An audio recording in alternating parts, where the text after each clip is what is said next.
Okay, so today we're going to talk about reducing radicals. And the first thing we need to address is just some terms. So let's say we have this, okay? This is the power on the x, and this number right here is called the index on the root, okay? Now, if the index is not written, if there's nothing here, it's understood to be a 2. Just like if you have a power with nothing written on it, it's understood to be a 1. Okay? Now, this can be rewritten as x to the power of a over b, or divided by b. Okay? So it can go back and forth. But the main point is that the b, which is in the root of the fraction, is actually the number on the root. Okay? So the root of the fraction is the index, or the number, on the root. Okay, so let's do a couple examples of that. So x to the 2/3 power. Okay, that can be written as the third root of x squared. Okay, because the 3 that's in the root of the fraction is the index, or the number on the root. And then the power of 2 stays on the x. Okay, what if we had 2x in parentheses to the 3/5 power? Okay, same thing. The 5 is the index on the root, and the power of 3 stays on the 2x. Now you can simplify this even further by putting the power of 3 on the 2 and on the x. So we have the 5th root. 2 cubed is 8, and x cubed is just x cubed. Okay, one last one. What if we had x squared y to the 2/7 power? Okay, so that's the 7th root of x squared y all raised to the power of 2. And now we address the power of 2. So x squared squared, so we're raising a power to a power, so we multiply the powers. X to the 4th, and then y to the 1st squared, y squared. And we're done. Okay, what if we're going the opposite way? Let's say we have the 4th root of x cubed.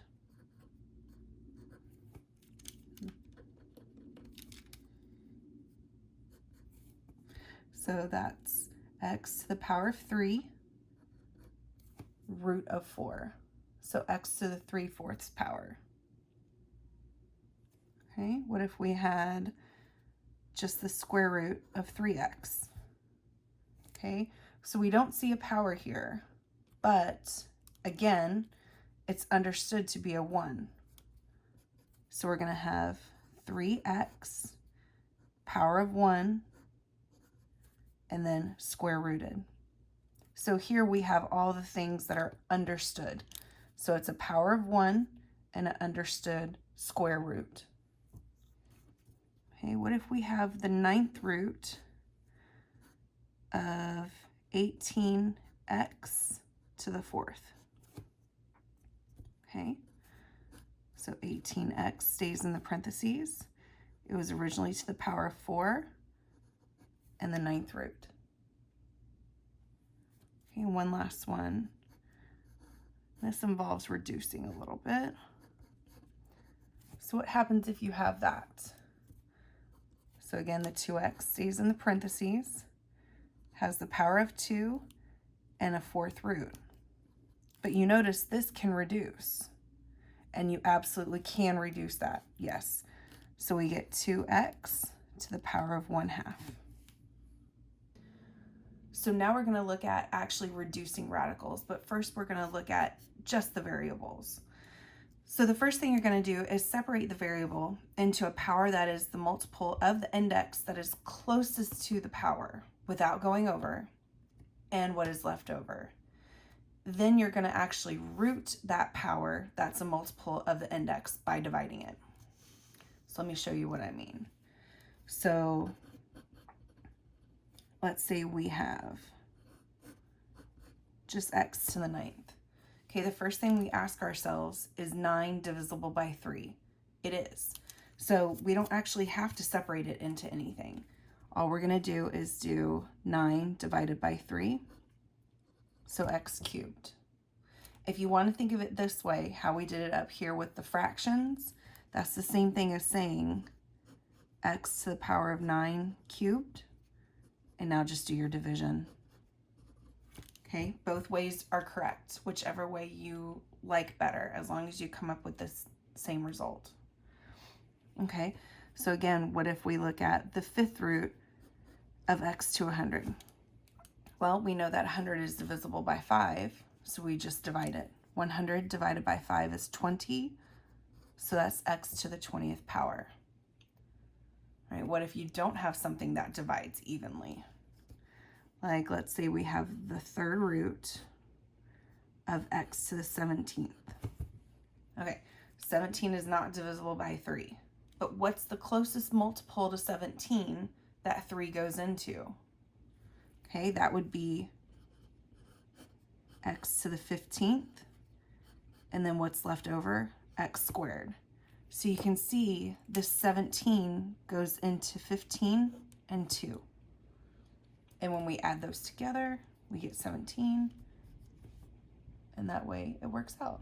So now what we do is we just cube root that power of 15.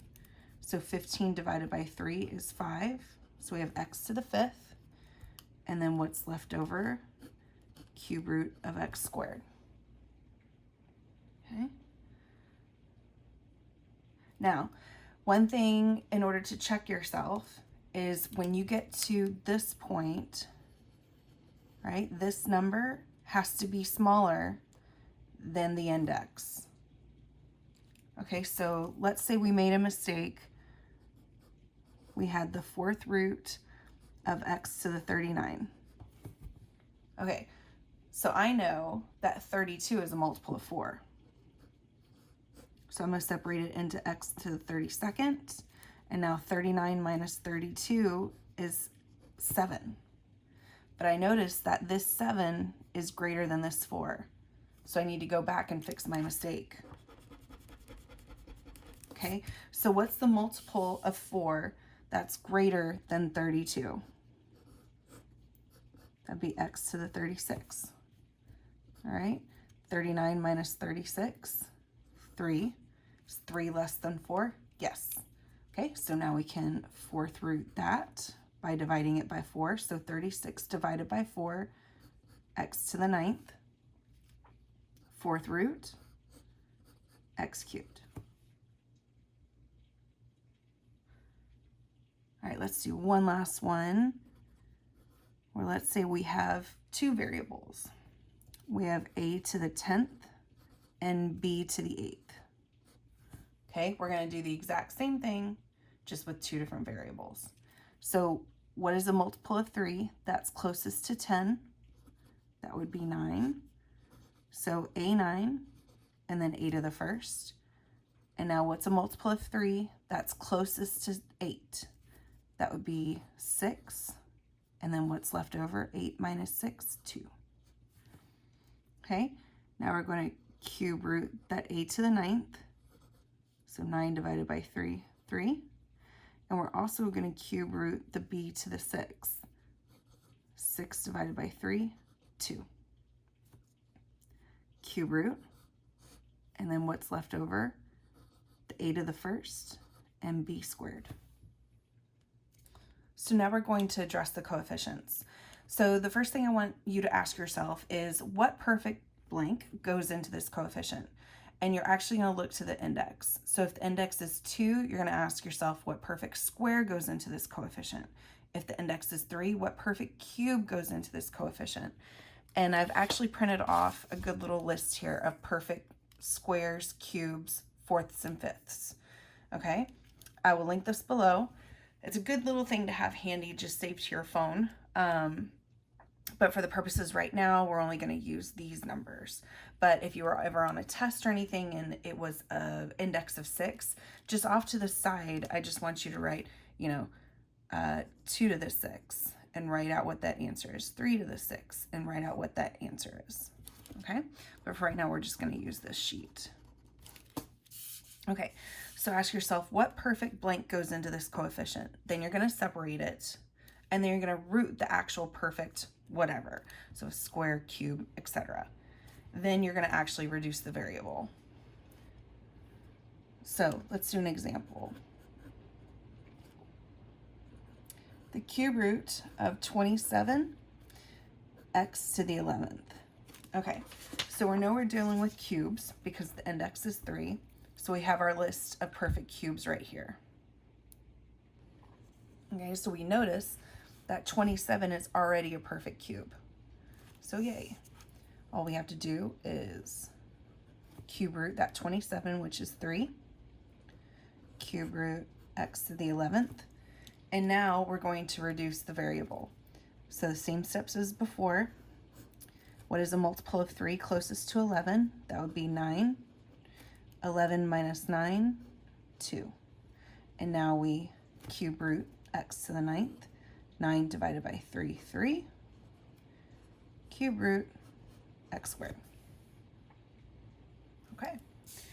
Now let's say we have square root of 50 a cubed. Okay, so now we're going to look at perfect squares here. So what perfect square is 50 divisible by? Is it divisible by 4? No. 9? No. 16? No. 25? Yes. Okay, so we're going to actually separate it into the perfect square and what's left over. So 25 times what? Times 2 gives us 50. And we're going to leave that a cubed there for a second. Okay, so now we square root the 25.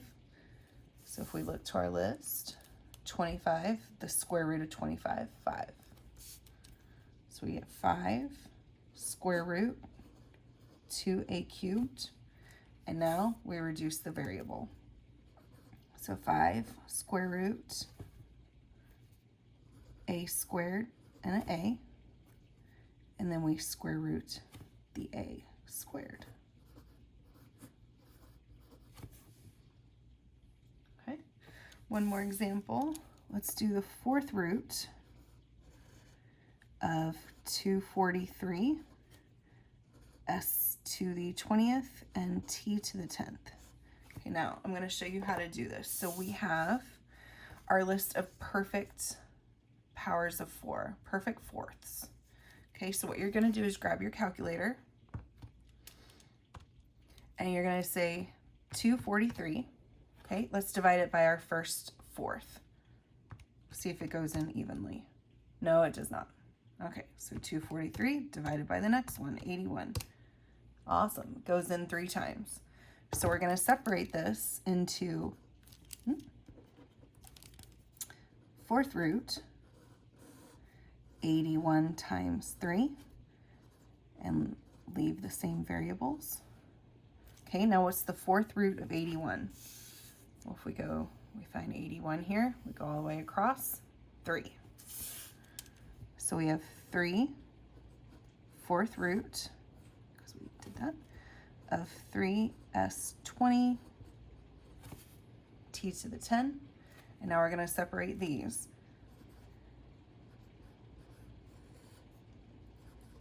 Now, is 20 divisible by 4? Yes, so we're going to leave it. Is 10 divisible by 4? No, but the closest one is 8. And now 10 minus 8, 2.